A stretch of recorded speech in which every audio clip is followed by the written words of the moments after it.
Welcome back to the deep dive. Before we jump in today, I want to mention that we are streaming right now through Echoes from the Edge with the Lone Wolf. Which is, I gotta say, remarkably fitting for what we're looking at today. It really is. It's almost uncomfortably on the nose. Because today's deep dive touches on the exact idea of being a lone wolf. Right, but maybe not in the cool, rugged action movie way we usually romanticize it. No, not at all. We are diving into a crisis today that feels very quiet. And the sources we've pulled together for this, they paint a picture of something silent. It's silent, but it's pervasive. Yeah, pervasive. Usually when we cover crises on the show, we're talking about loud things, market crashes or AI taking over. But this is something I think every single person listening has felt probably in the last 24 hours. You just maybe didn't have the language to describe it. You just felt a little off. And it's one of those phenomena that once you name it, you start seeing it absolutely everywhere. Yeah. It changes how you walk down the street. It changes how you interpret silence. So let's start with a visualization. I want to ground this immediately because otherwise it can get a bit too abstract. So for everyone listening, I want you to picture yourself in the most mundane setting possible. The grocery store is perfect for this. Yes, the grocery store. You are not on a mountaintop. You're at the store. It's, let's say, 6:30 p.m. on a Tuesday. Peak fatigue hours for the human brain. Exactly. The fluorescent lights are doing that low hum you only hear if you're really paying attention. You're in the cereal aisle debating between the healthy bran flakes that taste like cardboard and the sugary stuff you actually want. Naturally. And you turn your cart to head toward the milk, and you almost collide with someone. The classic cart near miss. Right. And in that split second, you lock eyes. I want to freeze frame this exact moment because 10, maybe 15 years ago, there was a pretty standard social script for this. You do the awkward smile. Yeah, the awkward smile, maybe the little, the half nod. It was an acknowledgement. It was a micro signal. Yeah. Essentially a way of saying, I see you, you see me, we are both harmless, let's proceed. Let's proceed, exactly. But I want you to think about the last time that happened. Because what I'm seeing and what our source material suggests is that the signal has completely changed. You look up and you don't get the smile. You don't even get a frown. No, you get static. It's just a vacancy. It's like looking into a camera lens that just isn't recording. Yes, it's not that they're angry at you or even sad. It's this weird, flat, nobody home sensation. It feels like you've encountered a glitch in the simulation, like the rendering engine just gave up and everyone is drifting around like ghosts. It is genuinely haunting when you actually pay attention to it. And usually we just brush it off. We think, oh, that guy was rude or she's just tired. But the research we are diving into today suggests that this isn't just a bunch of individual bad moods. It's a structural shift. A massive structural shift in civilization. One of the primary sources in our stack today calls it the architecture of absence. The architecture of absence, that sounds almost sci-fi, like we've been invaded by body snatchers or something. It does sound sci-fi, but it's deeply biological.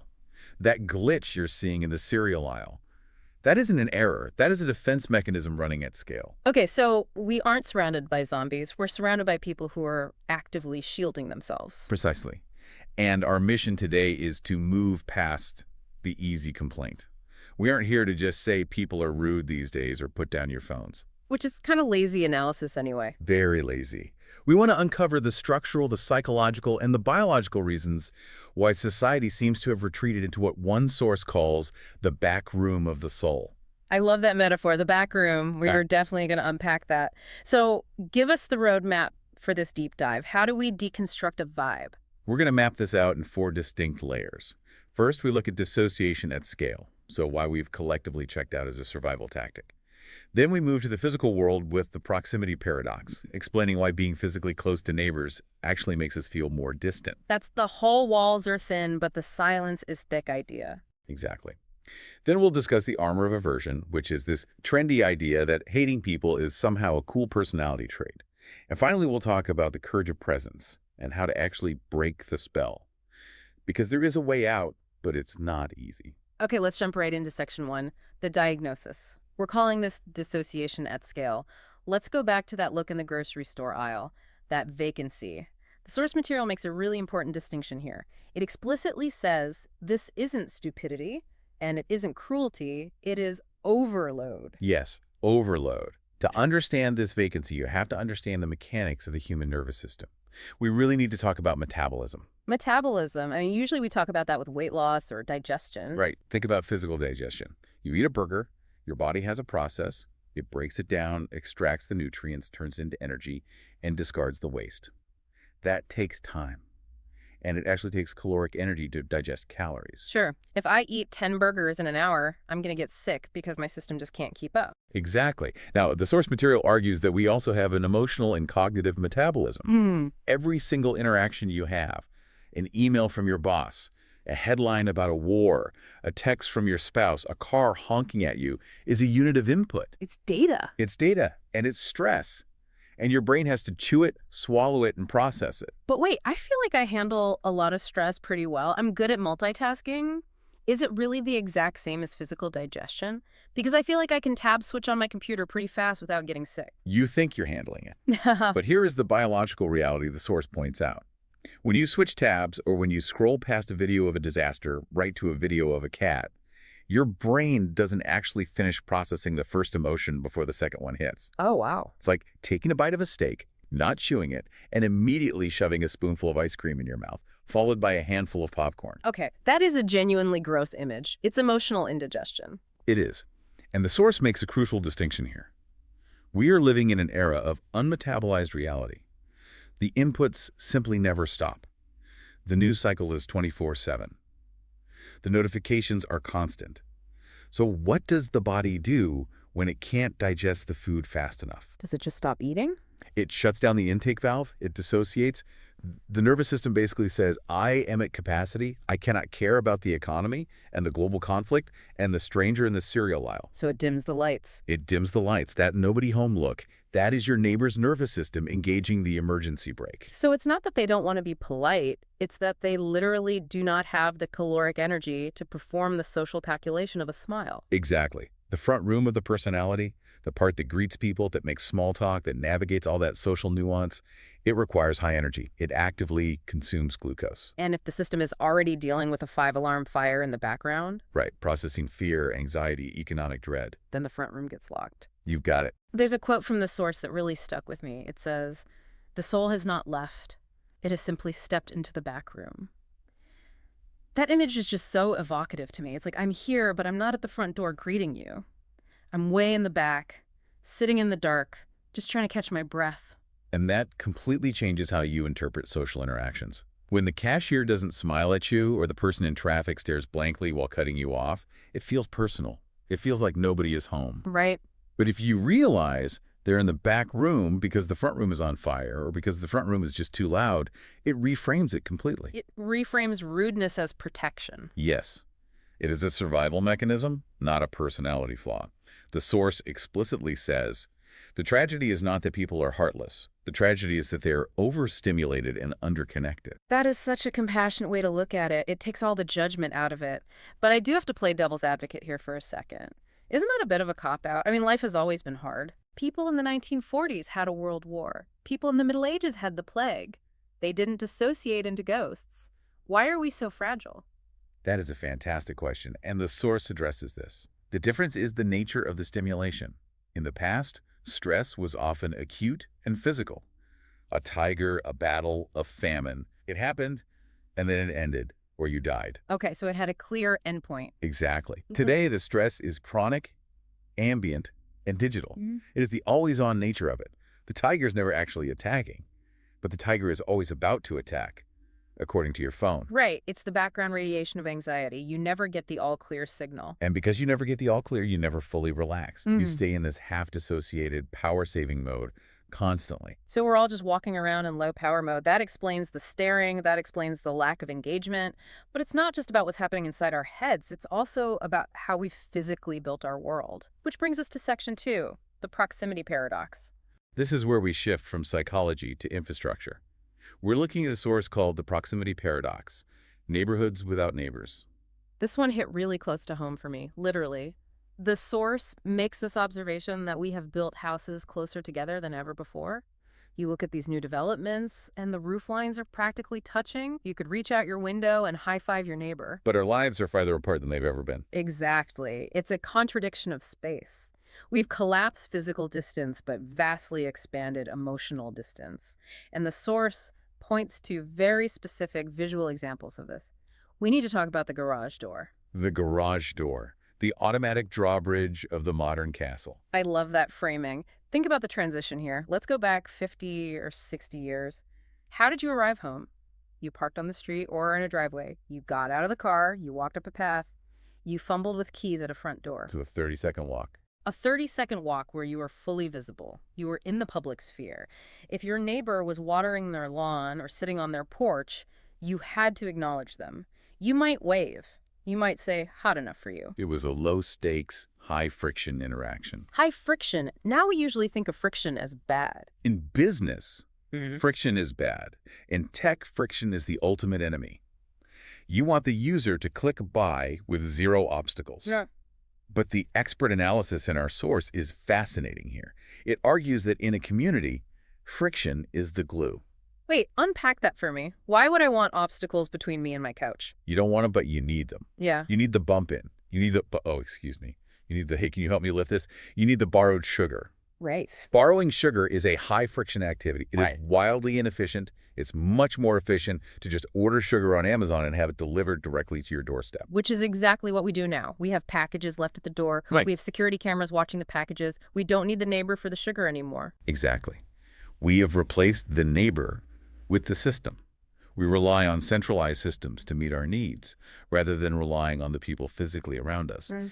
And when you remove the need for each other, you remove the relationship. So let's go back to the garage door example. Today, I hit a button from down the street. The door goes up. I drive in. The door goes down. I go from my climate-controlled car to my climate-controlled kitchen without ever breathing the same air as my neighbor. You have achieved a perfectly frictionless arrival. But you have also achieved total isolation. You have completely removed the possibility of the accidental encounter. And without accidental encounters, relationships just don't form. You can't schedule serendipity. I have definitely done that. I've actually waited in my car for the neighbor to go inside before I got out just to avoid the conversation. I saw them out there and thought, I just cannot deal with the how are you right now. We all have. And that connects right back to the first point we discussed, the energy deficit. Because your system is overloaded, the idea of a 5-minute chat feels like climbing Everest. So the garage door becomes your shield. So speed basically kills familiarity. Speed kills familiarity. And curation kills discovery. Everything is curated now. Your news feed, your entertainment, your shopping, it's all tailored specifically to you. You don't have to deal with anything outside your bubble. Right, you don't have to deal with the messy, uncurated reality of a neighbor who might want to talk about something you're just not interested in. That plays right into the third place concept, too. The source lists things that community used to form around. Churches, schools, local businesses, shared hardship. And it uses this phrase, slow time. Slow time is essential. You simply cannot build a relationship in fast time. Fast time is purely transactional. Here's your coffee, thank you, goodbye. Right. Slow time is sitting on a porch, standing in a line that isn't moving, waiting for a bus. Those are the spaces where humanity actually leaks in. But now, even if we are waiting for a bus, we're not in slow time. We're on our phones, we're scrolling, we're in digital time, which is infinite and incredibly fast. So we have successfully eliminated boredom and inconvenience from our modern lives. But in doing so, we have eliminated the very soil in which community grows. We are independent, yes, but we are also completely isolated. It's wild to think about. We optimized our lives for independence, and we succeeded so well that we're now trapped in it. We bought the big house, the privacy fence, the noise-canceling headphones, and now we're looking around wondering why it's so quiet. And that leads perfectly into the next attitude we need to discuss. Because once you are isolated, you have to justify it to yourself. You have to create a narrative that makes the isolation feel like a choice rather than a prison. Right, which brings us to section 3, the I hate people defense. Yeah. Or the armor of aversion. This is absolutely everywhere right now. Yes. I see it on mugs. I see it on T-shirts, in memes all the time. I hate people. People are the worst. Dogs are greater than humans. The source calls this the fashionable hatred of people. Why is this such a big thing now? It has become a cultural trend to perform misanthropy. It's said casually, even proudly. Oh, I'm such a lone wolf. I hate everyone. Ah, I just want to stay home. which again, weirdly resonant since we are streaming on Echoes from the Edge with the lone wolf today. We've really romanticized this idea of the solitary survivor who doesn't need anyone. It's seen as cool to be detached. We have. It masquerades as independence. It masquerades as boundary setting. We tell ourselves, I'm just protecting my peace. But the source argues heavily that this often conceals exhaustion, not strength. So we aren't actually strong, independent lone wolves. We're just tired puppies. We are deeply exhausted. Think about the paradox of isolation mentioned in the notes. We are constantly connected digitally. If you go online, what do you actually see? Arguments, trolls, bad news, people tearing each other apart over politics, over movies, over literally nothing. Exactly. You see the worst of humanity on display constantly. Digital communication strips away all nuance and amplifies hostility. So if that is your primary window into the human soul, of course you conclude that humanity is irredeemable. It's like eating junk food all day and wondering why you feel sick. If I only see humans through the lens of a social media feed, I'm going to think humans are garbage. Precisely. Digital overexposure combined with emotional starvation creates this vicious cycle. You feel lonely, so you go online, you see people being awful to each other, you think, wow, people are terrible. And then you withdraw, You withdraw further into your micro world where no one can challenge you or hurt you. and then you say, I hate people. But here's the kicker, and the source brings this up. Most people who claim to hate people don't actually hate people. No, they don't. Yeah. They crave recognition. They crave understanding. They still feel the ache of isolation at night. The source puts it beautifully. It says, hatred becomes armor. Armor becomes identity, and identity becomes prison. That is a heavy line. Identity becomes prison. Can you unpack that a bit? Think about it. You start wearing the I hate people t-shirt as a joke or as a shield. Hmm. It tells the world, don't hurt me because I don't care about you anyway. It's a preemptive strike. Yeah. But eventually, you paint yourself into a corner.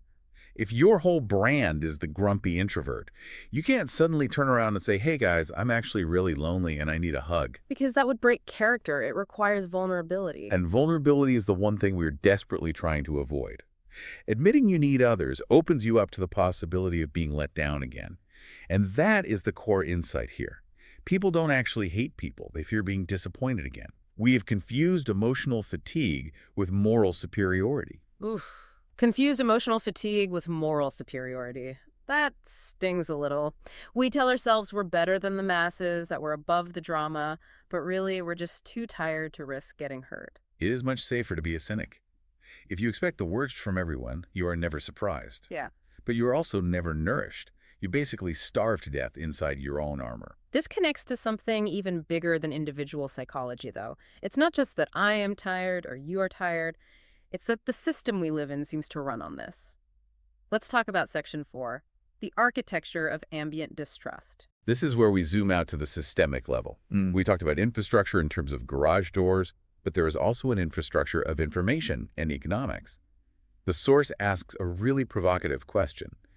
Who benefits from our isolation? It sounds like a conspiracy theory question, but it's actually an economic one, because when communities fragment, money moves differently. Correct. The source lists several outcomes.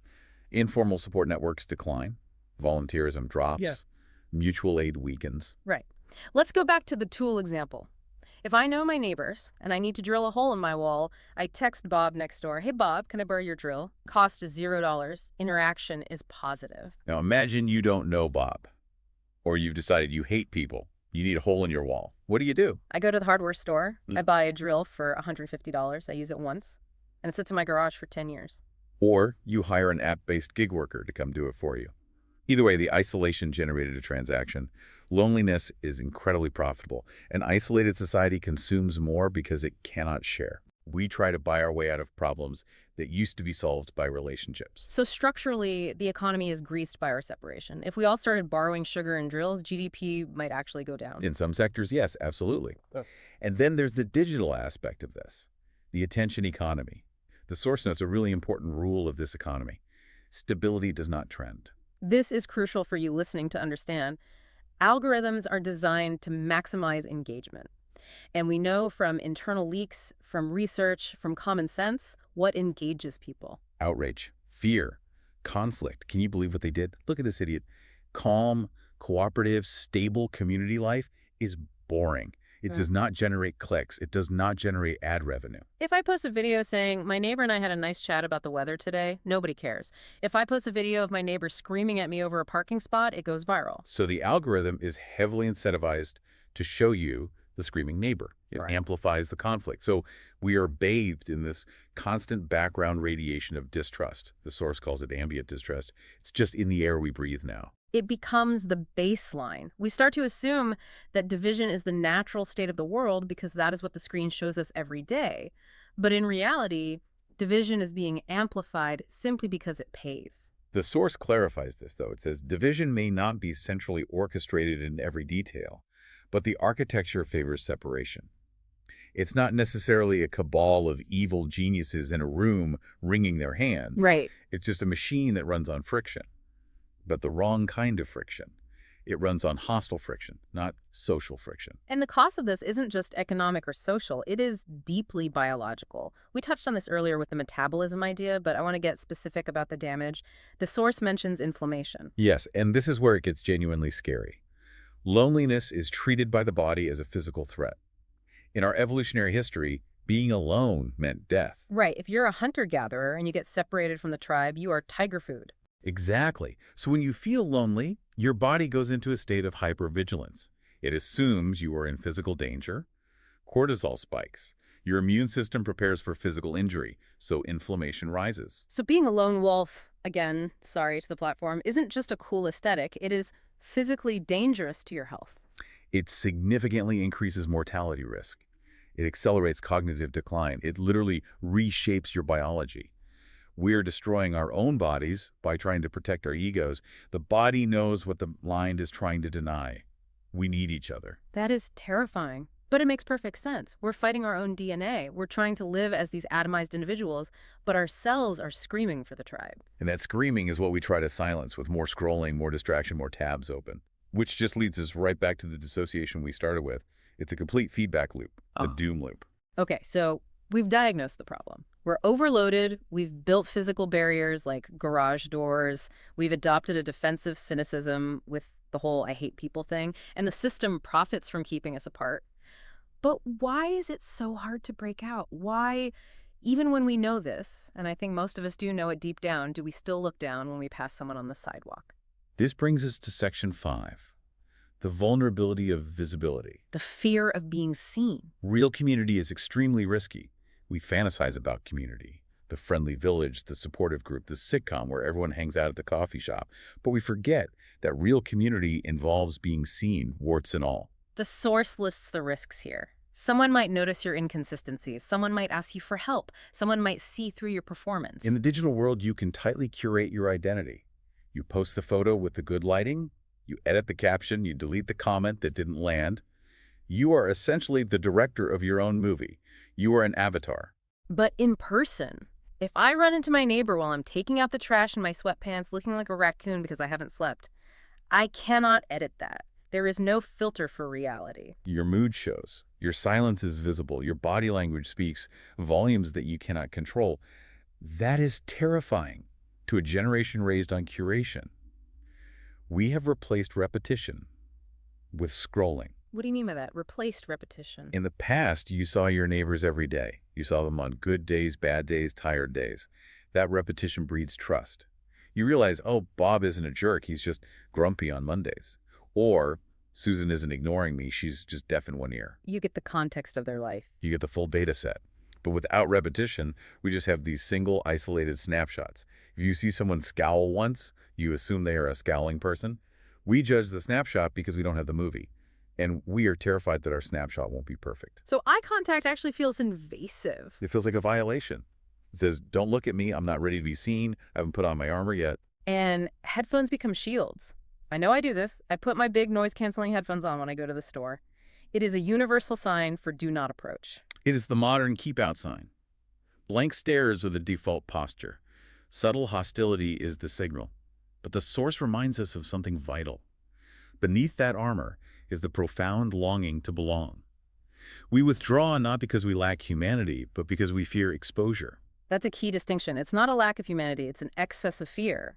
The more performance dominates our culture, the more we have to be a brand, an influencer, a perfect avatar, the more terrifying, simple, messy authenticity becomes. We are hiding in plain sight. We are waiting for someone to find us, but we are hiding so well that no one possibly can. Okay, we have dug pretty deep into the hole here. It's dark, it's lonely, it's full of inflammation and closed garage doors. But the sources don't leave us there. And I think this is where the Echoes from the Edge platform actually offers a glimmer of hope. Because even the lone wolf eventually howls to find the pack, right? That's exactly what the howl's for. It's a location signal to others. So let's talk about Section 6, the courage of presence. Because the source says something really powerful here. Crisis dissolves the mask. This is the definitive evidence that humanity hasn't disappeared. It's just sleeping. Think about what happens when a natural disaster hits. A hurricane, a flood, a massive snowstorm. What happens to the nobody home faces? They wake up immediately. I remember during the last big power outage we had, everyone was outside. The garage doors were useless because the power was out. People were grilling food on the driveway before it spoiled and just sharing it with whoever walked by. The dissociation vanishes. Why? Because the context changed. The survival instinct shifts from protect myself from overload to protect the tribe. The source mentions truckers flashing headlights to warn of danger, neighbors checking on elderly people they've never even spoken to before, people pushing strangers' cars out of snowbanks. When the chips are down, humanity reemerges instantly. It proves that the hardware isn't broken. The software's just glitched. The soul didn't leave the house. It just came out of the back room because the house was shaking. But, and here's the challenge for all of us, do we have to wait for the house to shake? Does it take a catastrophe to make us human again? It shouldn't. And relying on that implies that our isolation is actually a luxury. We are isolated because we can afford to be. We can afford to buy our own drills and order our own sugar. But when we can't afford it, we suddenly remember how to be human. So the mission is, how do we access that humanity without waiting for a disaster? How do we build that disaster community on a regular Tuesday afternoon? This brings us to the core action item. The source poses the question, who knocks first? If everyone feels like nobody is home, someone must knock first. That is the crux of it. We're all standing in our separate rooms, waiting for someone else to come get us. We're waiting for the invitation. We're waiting for permission. We're waiting for someone else to break the norm. Because the norm right now is coldness. The norm is ignoring each other. To be warm in a cold room is an act of rebellion. I love that phrase. Presence becomes rebellion. In a culture optimized for isolation, simply looking someone in the eye and asking, "You good?" is a revolutionary act. It is entirely countercultural. And it is inconvenient. We have to go back to that word friction. We have to embrace the inconvenience. It takes time to stop and talk. It takes energy to wave. It's risky to smile at someone who might not smile back. And they might not smile back. Let's be real about that. If I go to the grocery store today and start beaming at people, some of them are going to look at me like I'm completely unhinged. They might. Because they might still be in the back room. They might be severely overloaded. But the source argues that we have to be brave enough to initiate it anyway. We have to be the variable that changes the equation. The soul of society does not return through policy. It returns when one person risks warmth in a cold room. That's it. That's the ultimate takeaway. You can't legislate community. You can't build an app for it. You can't start a government program for more smiles. You have to build it brick by brick, interaction by interaction. It reminds me of the proximity paradox again. We are physically near but emotionally miles apart. The only way to close that gap is to actually cross the street, metaphorically and literally. And to recognize that the person you are looking at, that ghost in the grocery store, is likely feeling the exact same overload, the exact same fear, and the exact same longing that you are. They aren't an NPC, they're just another player who lost the connection to the server. And sometimes you just need to reach out and plug them back in. Oh. Or just acknowledge that the server is down for both of you. Shared misery is a great connector. It really is. Saying, "Can you believe this line?" is a highly valid opening move. So what does this all mean for you, the listener? We've covered a massive amount of ground today. We started with the vacancy in the eyes of strangers. We traced it back to a nervous system that is completely fried by the modern world.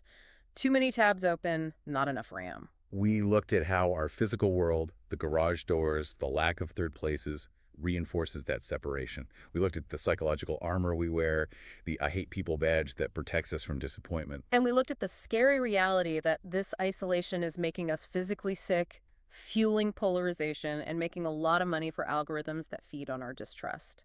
But we also found the exit. And the exit isn't a grand door. It's a very small one.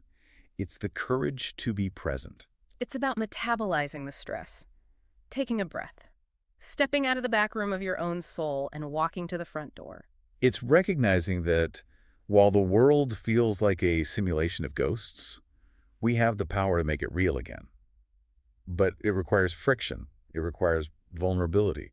It requires you to be the one who looks foolish. Be the one who looks foolish. I really like that. I would much rather be foolish and connected than cool and completely alone. Amen to that. Here is a final thought to leave you with, something to mull over as you go about your week. We talked about the proximity paradox, right? How we're closer than ever, but further apart. Right? Think about the walls in your house or your apartment right now. Chances are, on the other side of a sheet of drywall, maybe 6 inches thick, there is another human being. If you live in an apartment, it's definitely true. If you live in a suburb, maybe it's 10 feet. That's nothing in the grand scheme of things. You can probably hear them sometimes. You might hear their TV or their footsteps. You are 6 inches away from another entire universe of experience, memory, fear, and hope. A whole life is happening right there. And yet, you might never even know their name. You might never know their name. That 6 inches is an ocean. It's the widest ocean in the world. The question isn't whether community can return. We know it can. We see it in disasters all the time. The question is, are you brave enough to cross that 6-inch ocean on a regular Tuesday? Are you brave enough to be the one who knocks? That is the challenge. Thank you for diving deep with us today. This has been The Deep Dive, streaming on Echoes from the Edge with the Lone Wolf. Don't stay on the edge too long. Come back to the center sometimes. We'll see you in the front room. Take care, everyone.